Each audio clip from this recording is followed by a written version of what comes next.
Општините формираат тимови, а Дирекцијата за заштита и спасување ќе им организира и обуки со екипите на противпожарна заштита. Струмица и регионот се подготвуваат за летната сезона и зголемениот број пожари на отворен простор.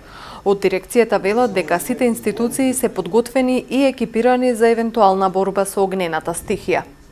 За кадровска екипираност, техничка екипираност. Да, и техничка и кадровски и со материјални ресурси подготвени си. Така.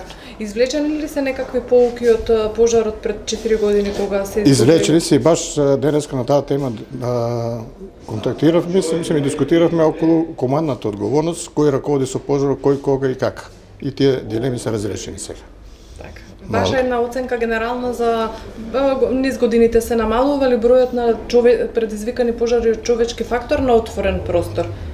Исти се, значи немаме тука. У повеќе случаи 90% се човечките фактор, значи за предизвикување на пожарите.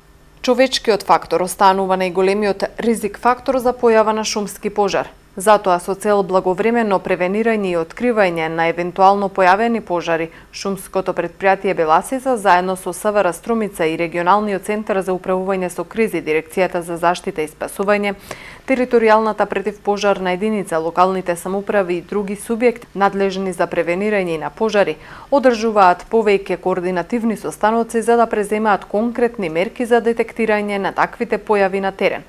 Надлежните апелираат на подигање на свеста на сите кои имаат контакт со шумските површини, кои што се и чести посетители, како сточари, земјоделци.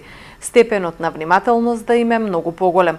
Ваквите координативни состаноци се веќе вообичаени на кои покрај донесување на мерките за делување и исправување на шумските пожари со сите релевантни институции, се информираат и за вкупната површина која е под заштита.